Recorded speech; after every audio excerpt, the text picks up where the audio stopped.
Can a rebound relationship last? That's what we're going to be talking about today in this video. But first, my name is Clay with modernlove.life, where I would like to help you have a great loving relationship without having to play mind games, without having to play hard to get, and without having to pretend to be someone or something that you are not. And if that's something that you believe in, please give us a thumbs up. Please go ahead and subscribe to this channel, and be sure to hit that bell icon next to the subscribe button so that you can get notifications next time we go live like this, or next time we upload a possibly pre-recorded video. And also, if you want to learn more about how to have a great, healthy relationship by upgrading your relationship love operating system, please go check out our free class over at modernlove.life/class, where I'll tell you a little bit more about the 5 upgrades to your relationship operating system that you can go ahead and take or not take. And if it sounds like a good deal, go ahead and sign up for our course called the Compatibility Code. And if not, then no big deal. Okay, so let's go ahead and get into this. So we've been talking about rebound relationships for the whole week here pretty much, and I don't know, we might have to do this for a little bit longer if there's more questions about it or whatever. We'll just have to see. But this brings up the question, like, rebound relationships obviously have a very poor track record, and I think that we've probably discussed why that is over the past several days, but can they actually work? And the truth is, yeah, any type of relationship can really work, because all that it really requires for a relationship to work is just the decision of the two people involved in the relationship to want to stay in the relationship. And, you know, there's people that are in relationships that are, you know, technically, you know, working by some definition of that, that are not all that great or not all that healthy. You know, people that are engaged in unhealthy dynamics with, you know, possible, you know, mental illness or personality disorders and stuff like that involved. And I'm not saying that that's a great thing whatsoever, but it just illustrates that all you need is the decision to stay in a relationship and the decision for the relationship to keep going, and it will work. But, you know, if you wanted to have a great, healthy, long-term relationship that's not, you know, dysfunctional in some way, and that it started as a rebound relationship, there are a couple things that need to happen. And, I mean, essentially it needs to stop being a rebound relationship and sort of transmute itself into a normal, regular relationship. But we're going to talk about exactly how that might play out. So the first thing that you need to do is you need to really kind of get past that rebound stage. So what do I mean by this?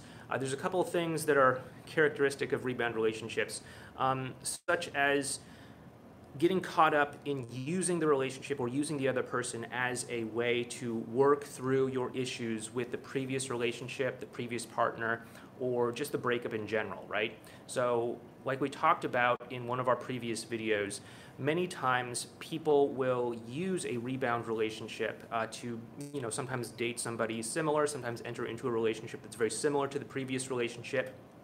And when this happens, what they are most likely doing on an unconscious level is that they are trying to work through the issues from their previous relationship in a new relationship.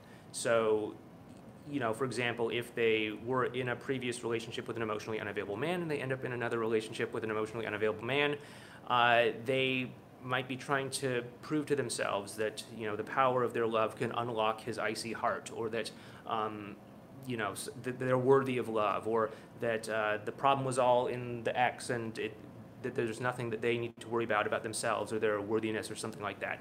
And so that is definitely like an issue that people can carry from one relationship into a rebound relationship. And, you know, if it is going to work out as a successful relationship, you need to let go of that.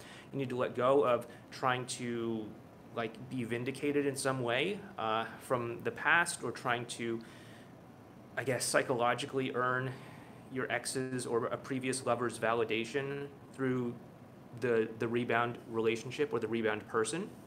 On the opposite side of the spectrum as well, too, you have people that enter into rebound relationships as a very staunch reaction against the previous partner or the previous relationship. So, you know, they might go for somebody like the complete polar opposite. You know, like the super classic example of this is, you know, yeah, I had a great nice guy boyfriend, but then I broke up with him to be with this, you know, bad boy here.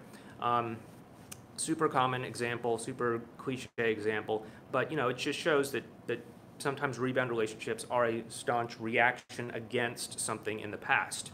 And as soon as people start to realize that, hey, it's not just enough that you are the opposite of my ex. It's not just enough that you are different from my ex. That's not a good enough reason for us to be in a relationship. That's when rebound relationships can really suffer. So, as those breakup issues start to become resolved, if the rebound relationship is going to work, it has to be about more than simply just not being the ex, right? That's one thing that needs to happen if a rebound relationship is going to work. Another thing is that you have to be able to deal with the actual emotions of loss and grief from the breakup, right? We live in a society where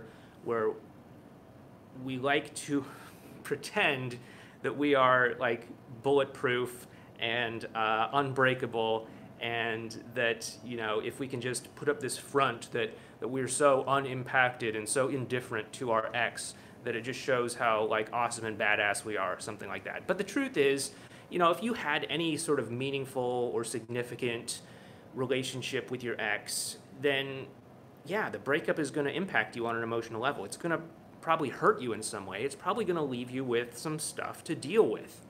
And just kind of papering it over or, sweeping it under the rug of a rebound relationship is not an effective way to deal with that. Sure, you might be able to just get from one day to the next without having to deal with those emotions, but they will start to come out in some way.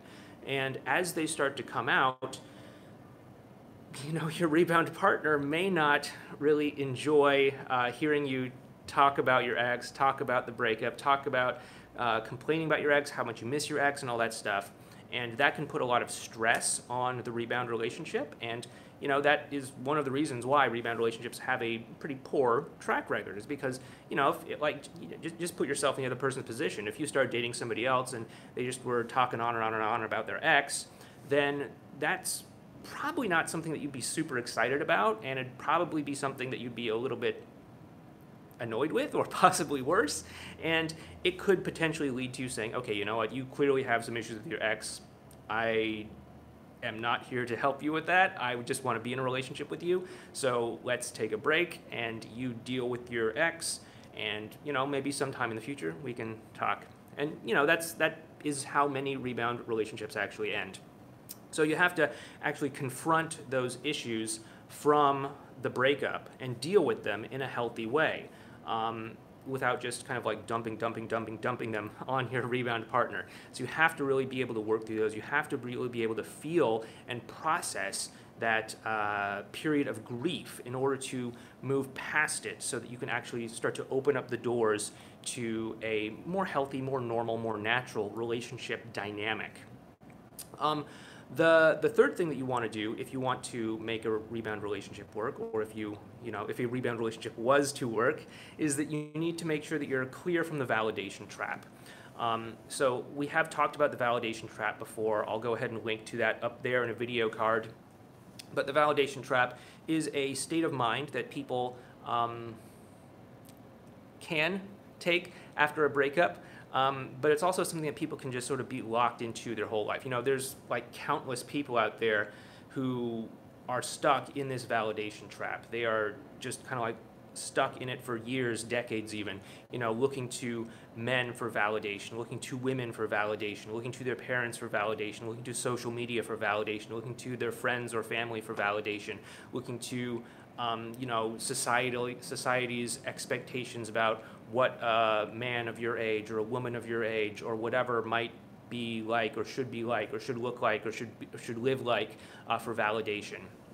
And as long as you're using another person, another relationship, even a rebound relationship for validation, that's going to serve as a barrier for actual emotional connection.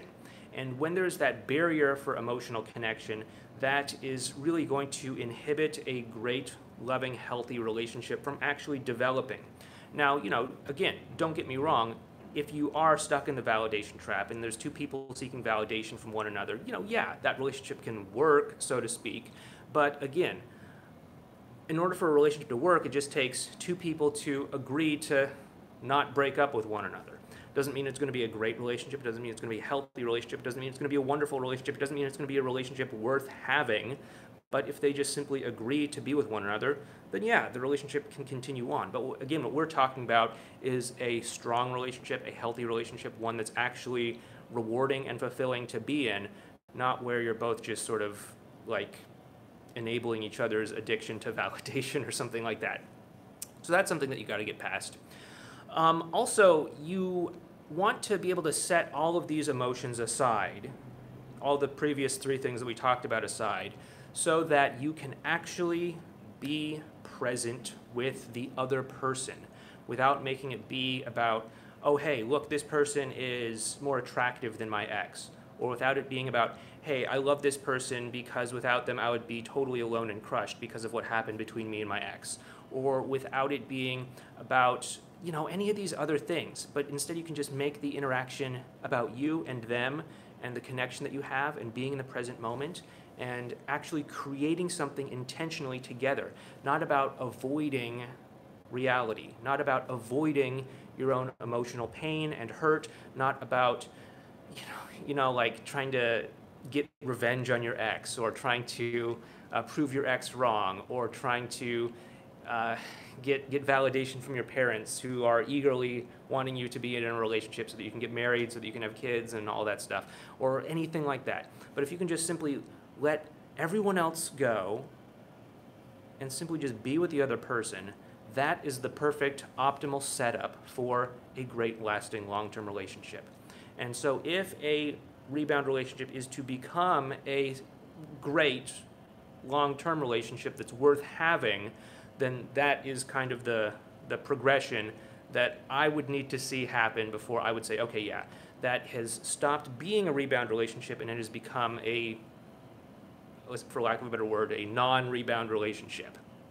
And again, it's not to say that non-rebound relationships are perfect, that they're meant to be, that they're unshakable, that they're never going to end or anything like that. Every relationship has its own challenges. Every relationship has its own difficulties. It's not like there's any kind of perfect relationship out there.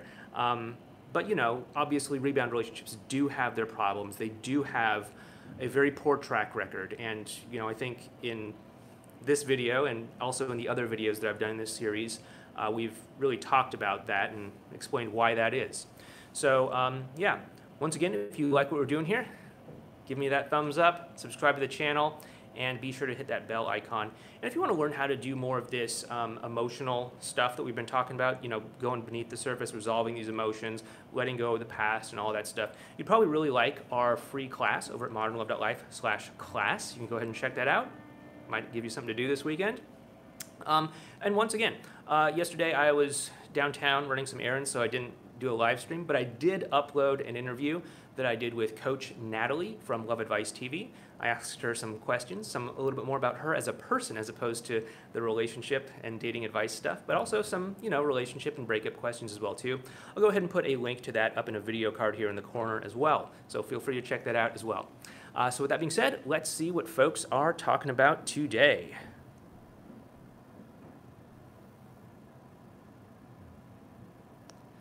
Okay, we have Bala Kubak who says, I'm first. And I did leave you that message the other day that said, yeah, I see your name often, but when I'm doing these live streams, it's hard for me to read it and actually get all the syllables and not sound totally weird. But yeah, thank you for breaking it up into actual syllables so that I can read it in this kind of on-the-spot format here.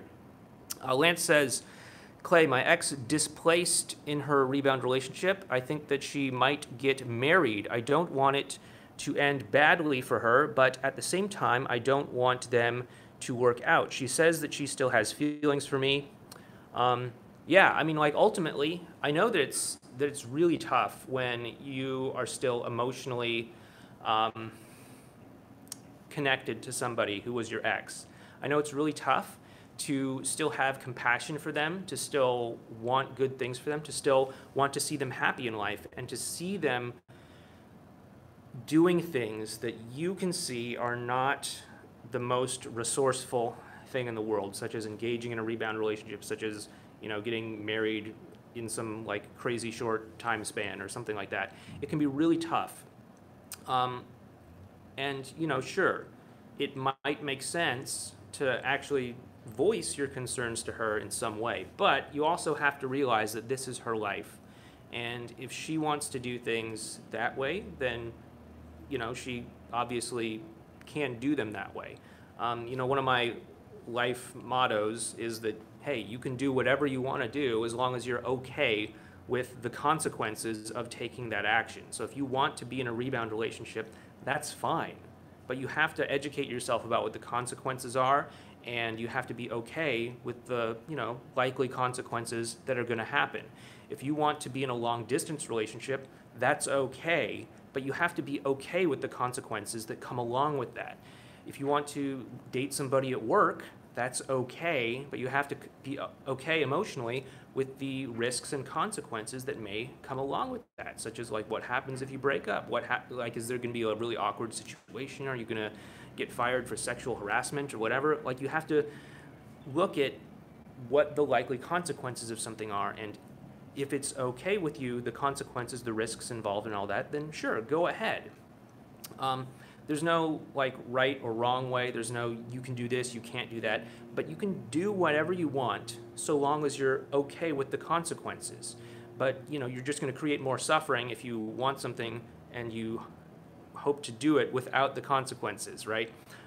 So like, it's her life. If she wants to go ahead and marry somebody within the context of a rebound relationship, yeah, there are going to be serious risks involved. Yes, they may end up getting divorced or get an annulment or something like that.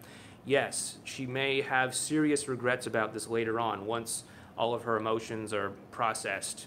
Yes, this is probably not the healthiest way of dealing with her breakup, but this is her life and she gets to choose it. Now, she may not consciously be aware of the consequences of it, which is unfortunate, but those consequences will show up whether or not she is aware of it. People say ignorance is bliss, but no, ignorance is not bliss.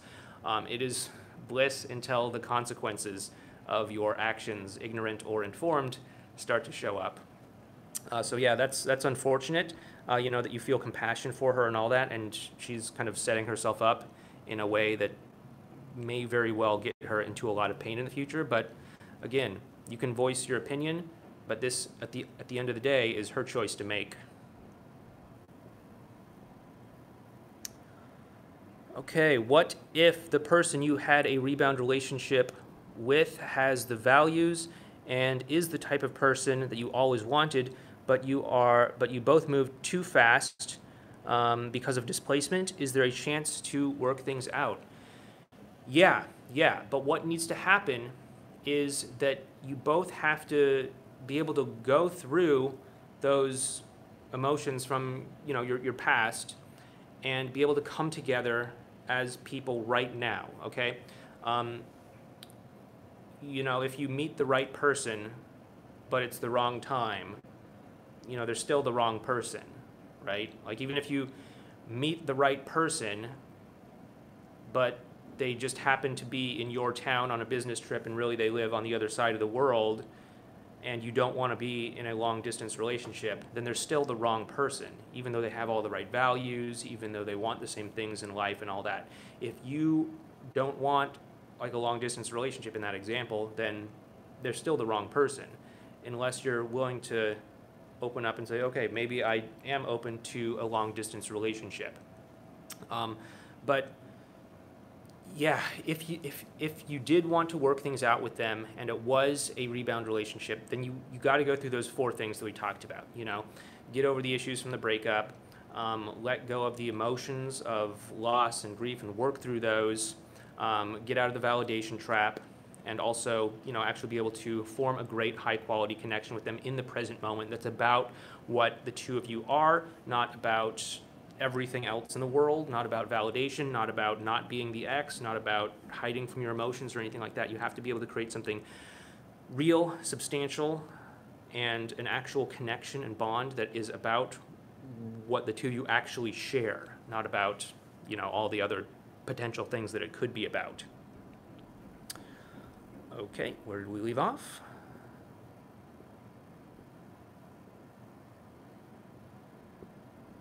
Clay, you talk about when an ex says maybe in the future right after the breakup, but my ex did this right after we broke up, telling me multiple times maybe later on we could try. What does this mean? Okay, yeah. So we have this continuum called the 5 stages, emotional stages that your ex goes through when in the process of getting back together, right? And I'll go ahead and link to a playlist that contains all of those over there in a video card. But when you're in a relationship with your ex, I think it's going to mirror it, so it's going to be over here. When you're in a relationship with your ex, it's all great and everything. You're all in a great, wonderful, connected relationship.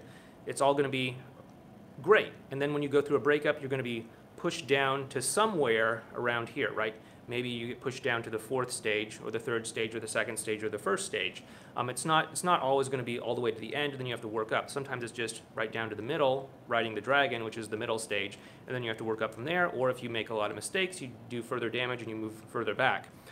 So what I imagine probably happened is you went through the breakup, got moved down to riding the dragon, the middle stage, where your ex is like heavily confused.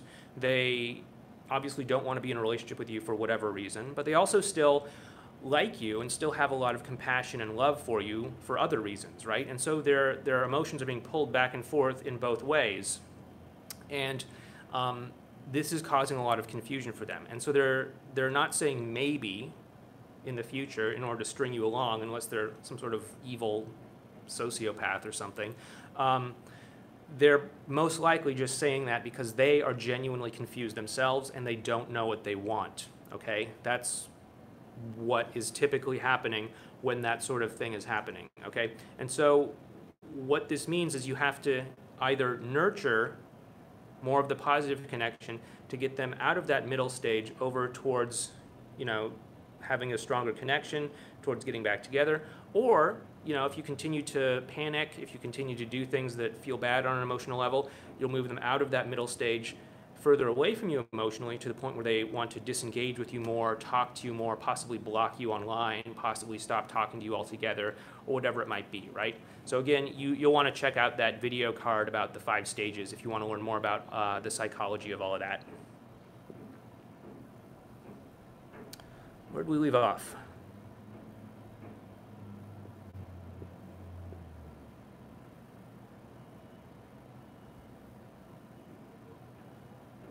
Live You Now says, what's up, Clay? Nice to see you. I've seen your name in the comments before. Good to see you on the live chat. I think this is the first time you've been on the live chat.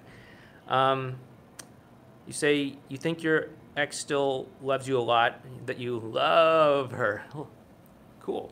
I think that it's really important that if you want to make that work, you have to really nurture that emotional connection and give them a damn good reason to want to get back together with you by having that strong emotional connection. That's what's going to really make it happen. So, you'd probably benefit from checking out the 5 stages as well, too, if you haven't already. Helen, another familiar name there, says, happy Friday, Clay. Good to see you. Clay, I went to North Carolina with an ex, and I texted last month to say that I'm going to pick up my stuff, and no reply until now. I'm a little bit angry. Please enlighten me. Okay, yeah. So if you're just wanting to get your stuff back and your ex, they're not responding to you for, I don't know, any number of reasons, when it comes to this kind of thing, you have to decide what game you're playing. Are you playing the game of getting your stuff back? If so, then, play that game to win that game. Or are you playing the game of building an emotional connection with this person? And if you're playing that game, then play that game to win that game, okay? But you have to decide which game you're playing. If you want to get your stuff back, then, say, hey, send me my stuff back. Hey, I will, pay the shipping costs.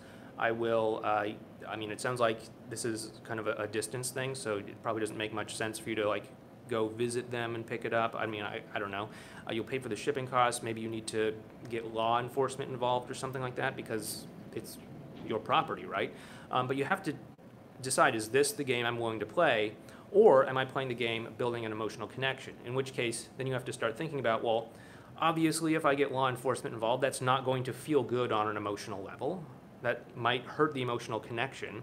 And what's more important to me is the emotional connection than the stuff. And so if that's the case, then build up that emotional connection. But if you want the stuff back, then go for getting the stuff back. I know that oftentimes a lot of people have this attachment to the idea that their ex still has their stuff, or that they still have their ex's stuff, and that they think that as long as one of us has the other one's belongings, then it's not completely over, right? But I don't think that that is a good measure, because again, this is about emotional connection. Human relationships are about emotional connection, not just that we have stuff in other people's residences. So don't use stuff as a substitute for an emotional connection. But if you want an emotional connection, build an emotional connection. Don't just rely on stuff. And, you know, in your case, if you just want to get your stuff back, then do what you need to do to get your stuff back. All right, all right. Clay, caught you again. Good to see you. Happy Friday to all. Yes, happy Friday, everybody.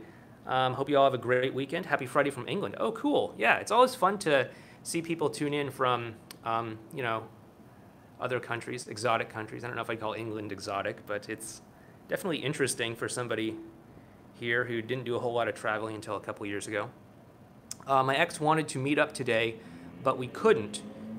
She is in a rebound with and monkey branching relationship, you know, basically jumping from one relationship to the next, and is moving in with the guy, but still wants to keep me in the loop. Yeah, so again, I mean, definitely that's pretty most likely a rebound relationship, but clearly she's still emotionally entwined with you. Otherwise, she wouldn't be in contact with you. Otherwise, she wouldn't be keeping in touch with you. I mean, you know, barring any sort of logistical reason to do that, like having kids together or, you know, some other reason to keep in touch with you. But clearly, she still has feelings for you. Clearly, she's not over the connection that she had with you. Clearly, she's still working through that.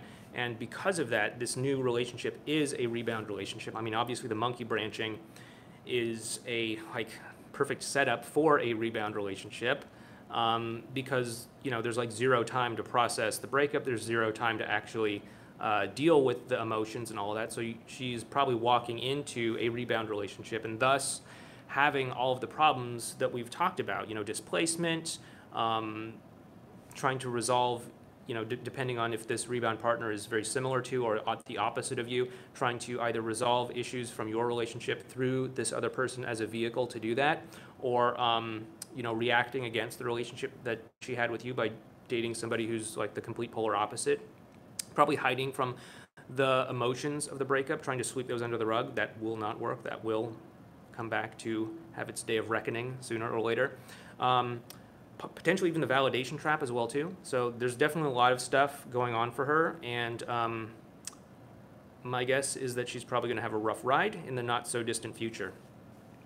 Okay guys, gonna wrap this video up here, but thanks again for watching. Once again, if you like what we are doing, give us that thumbs up.